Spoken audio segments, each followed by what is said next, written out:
Bora continuar? Produtividade a 1000 aqui, bora lá. 21. A estrutura organizacional que subordina um funcionário a 2 chefes simultaneamente se denomina estrutura linear. Falso. A estrutura linear tem como princípio a unidade de comando. Cada subordinado só recebe ordens de um único chefe. Essa estrutura, que tem um subordinado a 2 ou mais chefes, é a estrutura funcional. Questãozinha 21, falso. 22. Na adocracia, é dada ênfase ao alto desempenho, ou seja, ao resultado, e à orientação dinâmica para o mercado. Verdade. Enquanto que a burocracia é o controle dos processos, a adocracia é o controle nos resultados. Como o trabalho vai ser feito, como ele vai ser executado, é problema do indivíduo, mas se pretende buscar resultados. Perfeito. 23. A estrutura matricial deve ser usada somente em empresas que tenham um número elevado de projetos de engenharia. Não existe esse tipo de regra, pessoal. Eu posso ter 2 projetos e ter uma estrutura matricial. O que caracteriza a estrutura matricial é que é uma função e uma de projeto. Pode ser uma função e uma de produto, uma de função e uma de processo. Não precisa ser muitos projetos, podem ser poucos, podem ser muitos. Podem ser relevantes ou não. Falsa. A organização não governamental Viver com Saúde possui programas de incentivo à prática desportiva, de monitoramento da saúde bucal, da divulgação sobre a prevenção de doenças sexualmente transmitíveis, entre outros. A referida ONG atua exclusivamente no Distrito Federal, mas pretende ampliar sua área de atuação para o estado de Goiás, em face da realidade precária dos fornecedores de serviços de saúde das pequenas cidades do entorno do DF. Tal ampliação implicará um aumento de 70% nos custos da organização. Para tanto, a ONG terá de tomar decisões acerca do seu processo organizacional. A partir da situação acima, julgue a seguir com relação ao processo organizacional. Bora lá. 24. A ampliação da área de atuação da ONG em apreço para o estado de Goiás inviabiliza seu atual modelo de departamentalização por serviço da organização, por se tratar de diferentes localidades. Pessoal, não tem nada a ver. Dentro de uma empresa eu posso ter departamentalização mista, tanto por área geográfica como por função executada, por serviço executado. Falsa questãozinha 24. 25. O entendimento das diferenças culturais, ao contrário das diferenças individuais, não auxilia na compreensão da maneira como os indivíduos agem em determinadas situações, na busca dos seus objetivos. Assunto fundamental no que se refere à motivação nas organizações. Eu te pergunto, para poder compreender o comportamento das pessoas, é necessário conhecer a sua cultura, é necessário conhecer as suas necessidades, a sua personalidade. Então ele diz assim, o entendimento das diferenças culturais, ao contrário das diferenças individuais, não auxilia na compreensão da maneira como os indivíduos agem. Ao contrário, eu vou saber o porquê que a pessoa atua daquela maneira, além de conhecer o indivíduo em si, conhecer a sua cultura. Olha só, tem um lugar chamado Juazeiro, que eles têm uma crença muito forte no Padre Cícero. Uma vez, um auditor da Caixa Econômica Federal foi fazer uma auditoria, óbvio, né, naquelas agências. E ele viu que todas as agências tinham a imagem do Padre Cícero. Ele está ficando doido. As agências da Caixa não devem ter imagens. Devemos tirar todas essas imagens. E mandou tirar. Os funcionários fizeram um baixo-assinado e pediram que fosse colocado de volta, porque é uma questão cultural. São crenças religiosas. Essas crenças interferem no comportamento. Então, o entendimento das diferenças culturais, permite saber e conhecer o porquê que as pessoas atuam de determinada maneira. Você imagina se um dono de uma multinacional alemã aqui no Brasil dissesse assim, pessoal, no jogo do Brasil, na Copa Mundial de 2014, vocês estão proibidos de assistir o jogo. Ninguém vai poder ligar a televisão, muito menos ficar acessando a internet ou celular. Todo mundo vai trabalhar normal, como que nada estivesse acontecendo. O pessoal é capaz do povo pedir demissão. Não é capaz? Então, ó, o entendimento de questões culturais permite sim saber como é e o porquê que as pessoas atuam de determinada maneira. Então, 25, falso. 26. As relações humanas eficazes ensejam a habilidade de reconhecimento das diferenças individuais. E quando estas forem consideradas negativas no contato inicial, deve-se evitar o relacionamento para coibir futuros conflitos. Falso. Inclusive, isso aqui é um erro de avaliação chamada de primeira impressão. Uma vez eu recebi um e-mail de um aluno dizendo assim: professora, isso foi uma turma presencial. Quando você entrou na sala de aula, eu vi logo que o curso não ia prestar, porque você é mulher, jovem e bonitinha.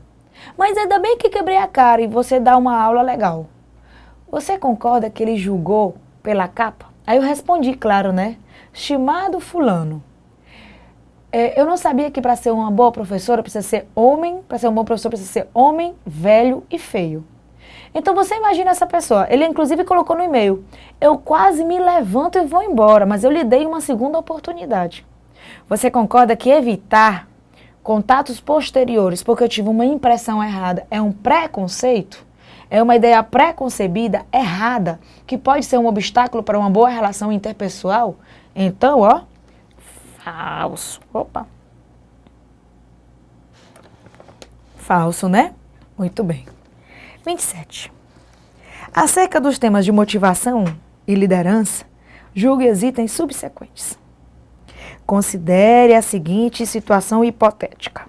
João, freelance, corretor de imóveis, decide dedicar-se ao estudo para concorrer a uma vaga em determinado concurso público, no qual ganhará menos do que recebe atualmente.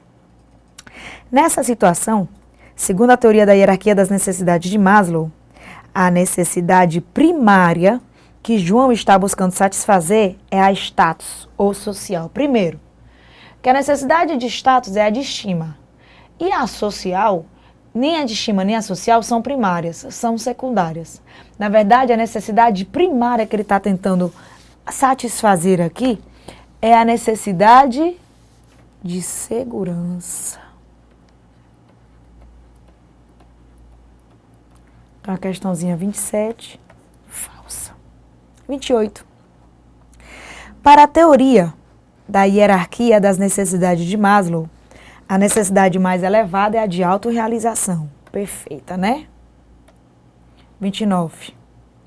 Um estilo de decisão, conceituado como laissez-faire, deixar e fazer, caracteriza-se pelas atitudes mais positivas em relação aos integrantes, ou seja, solicita dos funcionários as suas opiniões acerca de uma tomada de decisão. Não.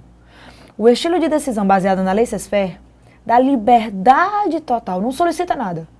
Deixa que o indivíduo trabalhe. Se ele quiser trabalhar, trabalha. Se ele não quiser trabalhar, não trabalha. Tá certo? Então, essa aqui, solicita opinião, esse é estilo democrático, não a liberal, porque a laissez-faire é a liberal. Então, a 29, falso. 30. Para a teoria da abordagem situacional da liderança, os comportamentos eficazes de liderança variam de uma situação para outra. Perfeito. Isso confirma o pensamento de que não existem traços e comportamentos universalmente definidos. Perfeito. Liderança situacional. 31. De acordo com a teoria do caminho objetivo, ou seja, da teoria do caminho meta, as características dos seguidores, mais a influência das pressões e exigências ambientais, determinam que tipo de comportamento de liderança é o mais adequado. Perfeito. A teoria do caminho meta faz parte daquelas teorias da abordagem situacional. Às vezes, se necessário, dependendo do caminho, dependendo da meta, pode ser um estilo mais autoritário, mais diretivo. Às vezes pode ser um estilo mais amistoso, um estilo mais orientado para a realização. Então, ó, perfeito. 32. acerca da dinâmica das organizações, julgue os itens subsequentes. 32. Na liderança orientada para a tarefa, o líder concentra sua atenção no desempenho do funcionário ou do grupo, buscando o cumprimento de prazos, a redução de custos e a garantia de padrões estabelecidos de qualidade. Verdade. No líder orientado para a tarefa, ele está em busca do resultado, ele está em busca do trabalho. Está nem se a pessoa está motivada, desmotivada, se a pessoa está fazendo o que gosta. Ele quer qualidade, produtividade, padrões alcançados. Perfeito, a 32. 33. A estrutura organizacional, que possui apenas 3 grandes áreas, e nelas enfatiza as chefias das áreas específicas como pessoas, finanças e produção, é um exemplo de estrutura matricial. Não, é estrutura funcional. Então está falso. 34. A organização que possui uma estrutura organizacional em que a autoridade é única e centralizada com aspecto piramidal, pode ser descrita como uma estrutura linear. Perfeita, é uma estrutura tradicional, centralizada, com o princípio da unidade de comando. 35. Segundo a teoria dos sistemas, as organizações são compostas de elementos isolados e independentes, ao contrário. De acordo com a teoria dos sistemas, a empresa, as estruturas, as organizações são sistemas que funcionam de uma maneira sinérgica, integrada. Qualquer fator de dentro da empresa pode interferir no meio, qualquer fator do meio pode interferir na empresa. Qualquer mudança em uma área pode interferir na outra, e qualquer interferência nessa área pode interferir na outra também. Então, não são elementos isolados e independentes, são elementos sinérgicos.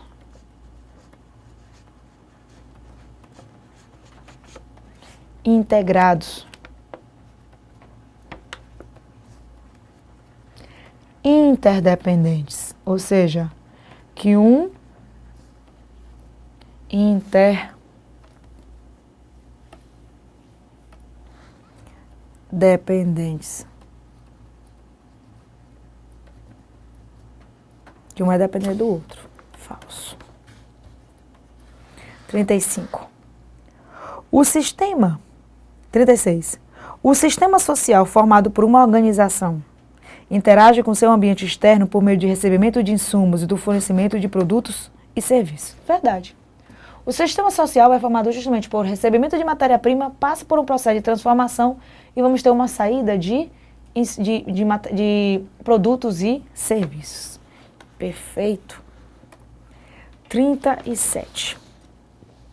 A valorização do atendimento às necessidades dos clientes caracteriza uma cultura organizacional conservadora. Não. A cultura organizacional conservadora ela é caracterizada por ter uma cultura enraizada, por ter um conjunto de comportamentos, hábitos, costumes que não se adaptam rapidamente às mudanças. Falso. Ao contrário, uma cultura, a valorização do atendimento às necessidades do cliente é uma cultura atual, é uma cultura flexível. 38. Os símbolos, slogans e cerimônias realizadas são elementos visíveis, integrantes da cultura de uma organização. Perfeito. Na cultura organizacional, a gente vai ter 3 níveis. Os artefatos, que são os fatores visíveis, valores compartilhados, intermediários e as pressuposições básicas, que são os mais difíceis de visualizar. Perfeito. 39. O exercício da responsabilidade e a possibilidade de crescimento e aprendizagem são fatores que contribuem para a motivação no trabalho. Perfeito, né? Que é justamente a realização, satisfação na necessidade da realização.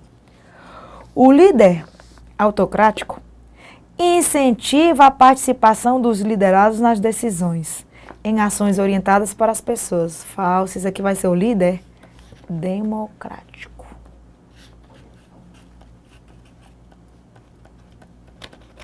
Falso. 41. Na liderança orientada para a tarefa, o líder concentra sua atenção no desempenho do funcionário ou do grupo, buscando o cumprimento dos prazos, redução de custos e a garantia de padrões estabelecidos de qualidade. Perfeito, a gente já fez essa questão. 42. O excesso de mensagens disputando a atenção dos destinatários e o uso de linguagem incorreta por parte do emissor representam ruídos ou interferências indesejáveis no processo de comunicação organizacional. Perfeito, né? Se eu estou usando uma linguagem que não é correta, uma linguagem sofisticada ou termos rebuscados, isso pode ser ocasionado de ruído. O excesso de mensagens também.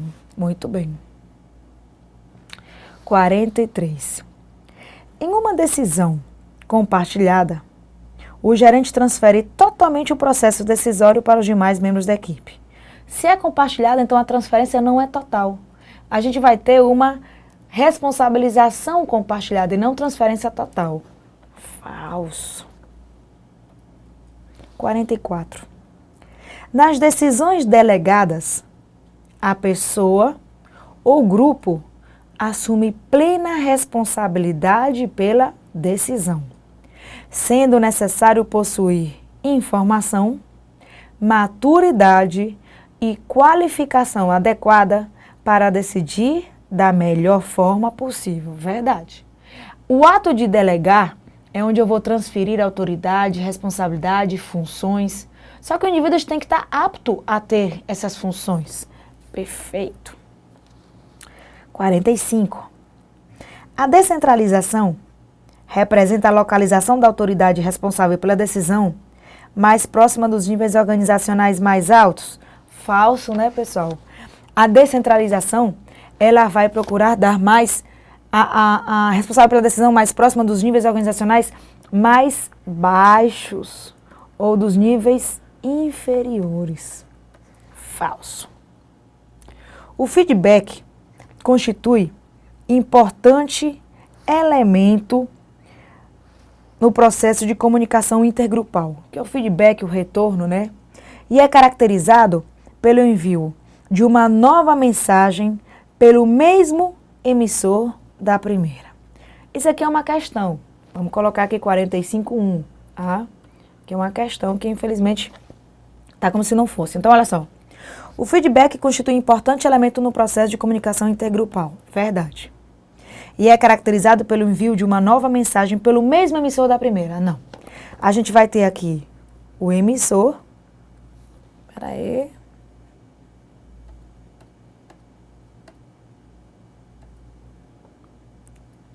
Vamos ver aqui. Na comunicação, a gente vai ter o emissor. O emissor, ele vai ter uma ideia, mas ele precisa codificar essa ideia. Essa ideia codificada vai dar origem à mensagem. Só que essa mensagem tem que passar por um canal, meio ou mídia. Uma vez passado pelo canal, vamos ter uma decodificação feita pelo receptor. Aí a gente vai ter a resposta, que é o resultado da interpretação do receptor. E depois a gente vai ter o feedback. Só que o feedback, ele não é dado pelo emissor da primeira, não é dado por esse. O feedback é dado pelo receptor. Então, por isso que esse item vai estar falso. Pode chamar de feedback ou retroalimentação. Agora a gente vai ter um nono elemento, que a gente vai chamar de ruído. Tá certo? Muito bem. Então, ó, aquela questãozinha está falsa. 46. O e-mail ou correio eletrônico é um meio de comunicação que comporta, ao mesmo tempo, a utilização de linguagem escrita e de recursos visuais. Pessoal, o e-mail, isso aqui é uma questão ambígua. Giovana, mas eu posso mandar um arquivo no e-mail que tem tanto a linguagem escrita e recursos visuais, tá certo? Só que a organizadora aqui, aliás, desculpa, eu tô fazendo uma confusão, presta atenção. O e-mail ou correio eletrônico, né? O e-mail ou correio eletrônico, ele usa vários canais. Então, ele vai usar tanto a linguagem escrita como a visual, tá certo? Então, a questãozinha tá verdadeira. Eu que estava olhando para o gabarito errado. Foi mal, por isso que eu estava já doidando aqui. 47. A organização horizontal do trabalho em equipe caracteriza-se pela existência de um líder e seus subordinados na cadeia formal de comando da organização. Pessoal, se ele está falando da existência de um líder e subordinados, isso não é a organização horizontal do trabalho, isso é a organização vertical. A organização horizontal é quando a gente vai distribuir funções, atividades entre os membros da equipe. Tá certo? Então tá falso. A eficácia do trabalho em equipe é medida pela avaliação dos trabalhos realizados individualmente por seus membros. Não. A gente vai ter um resultado de trabalho em equipe quando os objetivos estabelecidos na equipe sejam alcançados e não os objetivos individuais. Falso. 49. Quanto maior o grau de compartilhamento de metas entre os membros de uma equipe, mais coesa será essa equipe. Verdade. Porque equipe não significa apenas as pessoas trabalharem juntos. Equipe, necessariamente, estamos falando de lealdade, estamos falando de comprometimento. Então, quanto maior o grau de compartilhamento de metas, mais coesa será a equipe perfeita. 50. Independentemente da característica da tarefa e do nível das habilidades dos subordinados, o estilo de liderança participativa é sempre o mais adequado. Falso, né, pessoal? A gente já viu aqui que não existe um líder ideal. 51. A liderança de apoio é indicada para os casos em que o subordinado precisa aumentar a autoconfiança para melhorar seus resultados no trabalho. Verdade. Podemos ter um líder mais encorajador, sempre e quando seja necessária essa autoconfiança. Perfeito. Julgue os itens a seguir relacionados à reengenharia organizacional. Quando a gente fala de reengenharia, a gente está falando de uma mudança drástica, mudança radical. A reengenharia não tem nada a ver com mudanças minuciosas, detalhadas, pouco a pouco, continuamente, não. Ou é tudo ou é nada. A reengenharia, ela acontece de cima para baixo, do tipo top-down. Não é obrigatório que aconteça na empresa como um todo. Pode acontecer na empresa, pode acontecer no departamento, pode acontecer apenas em um processo. Mas quando acontece é do tipo de cima para baixo. A reengenharia ela é utilizada quando a empresa está em uma situação calamitosa ou está prevendo que vai enfrentar uma situação calamitosa. Não é apenas porque teve um pequeno problema que já possa aplicar a reengenharia. Pense assim, a reengenharia é como se você tivesse que demolir a sua casa e reconstruir uma casa nova. Ah, não estou gostando da cor da parede, vou demolir a casa. Não, não é por aí. Tá certo? Então bora lá. 52. Na reengenharia, a reengenharia inclui a reformulação radical dos processos da organização, buscando alcançar melhorias em custo, qualidade, serviço e velocidade. Verdade. Um dos objetivos da análise dos processos de trabalho é a redução dos custos por meio da racionalização administrativa. Perfeito. Eu vou reduzir os custos buscando uma maior eficiência, e a eficiência vai ser buscada através de uma boa gestão. 54. A reengenharia conduz à troca de uma estrutura coordenada horizontalmente para uma estrutura vertical e sólida. Ao contrário, se eu vou implementar uma reengenharia, eu vou utilizar os conceitos atuais para reconstruir a minha empresa. E hoje a empresa deve ser horizontal e flexível. E não vou voltar atrás. Falso. É como se você fosse assim, se você vai reconstruir, você vai demolir e reconstruir a sua casa, você vai usar técnicas, você vai usar características da engenharia hoje, do meio ambiente hoje, não de coisas que eram feitas 100 anos atrás. Não tá falso. 55. Diferentemente das políticas de qualidade total, os processos de reengenharia têm ênfase no atendimento às necessidades dos clientes. Pessoal, as políticas de qualidade total e a reengenharia têm ênfase no atendimento às necessidades do cliente. qualquer ferramenta da gestão da qualidade tem como foco principal o cliente. Falsa 55. 56. A engenharia visa a redução de desperdícios nos processos de trabalho estabelecidos. Perfeito. Sem prever a realização de alterações profundas na estrutura da organização, não. A engenharia visa ter alterações profundas. Falso. 57. A eficácia do modelo de gestão por resultados depende da definição de metas factíveis. Óbvio. A eficácia é o alcance de resultados. O alcance de resultados vai depender do estabelecimento de metas alcançáveis. É óbvio. Se eu coloquei metas inalcançáveis, eu nunca vou conseguir um bom resultado. Os objetivos e as metas devem ser reais, alcançáveis, devem ter prazo. Eles devem ser específicos, consistentes. Perfeito. 58. Na gestão por resultados, deve-se procurar equilibrar os instrumentos de controle utilizados antes da ação governamental com aqueles voltados para o monitoramento e avaliação posterior. Pessoal, na gestão dos resultados, eu vou buscar os resultados. Vou buscar os resultados. Essa parte de controle a priori é uma característica da burocracia, não da gestão por resultados. 59.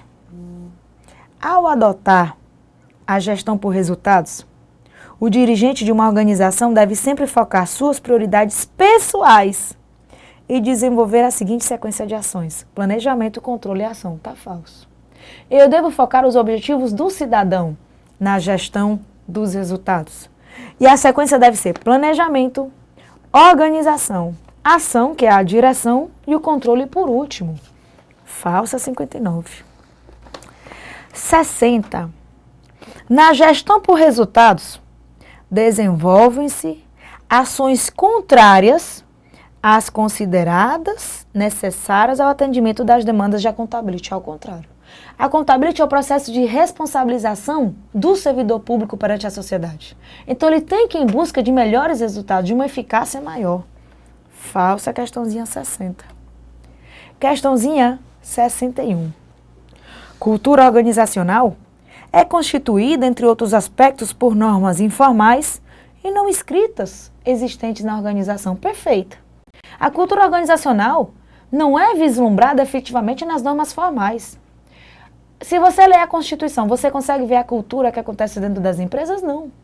Na Constituição não é permitida a corrupção, mas acontece, é uma questão habitual, é uma questão rotineira. Então, além de outras coisas, ela é visualizada nas normas informais. Perfeito. 62. A flexibilidade e a possibilidade de adaptação às mudanças do ambiente da organização são características presentes em todas as culturas organizacionais. É óbvio que não. Existem culturas conservadoras, que são culturas enraizadas, que não se adaptam rapidamente às mudanças. Existem culturas flexíveis, que se adaptam mais rapidamente. Lembrando, a cultura, ela muda no médio e longo prazo. O clima muda no curto e médio prazo.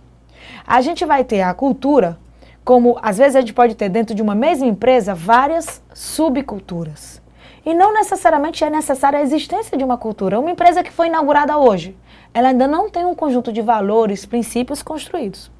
Então, não posso dizer que a flexibilidade e a capacidade de se adaptar às mudanças é uma característica presente em todas as culturas organizacionais. Falso. 63. A cultura organizacional reflete a mentalidade predominante na organização. Verdade. Porque a cultura organizacional é um conjunto de comportamentos, hábitos, costumes de um grupo de indivíduos. Se não for de uma mentalidade predominante, então não vai ser cultura, tá certo? Por exemplo, eu não posso dizer que o brasileiro como um todo, ele adora usar a sauna. Não, não é uma característica nossa. Uma característica de países frios. Ah, Giovana, mas eu gosto. Você gosta, a outra gosta, eu até gosto também. Mas não é uma característica predominante, então não é algo representativo da cultura.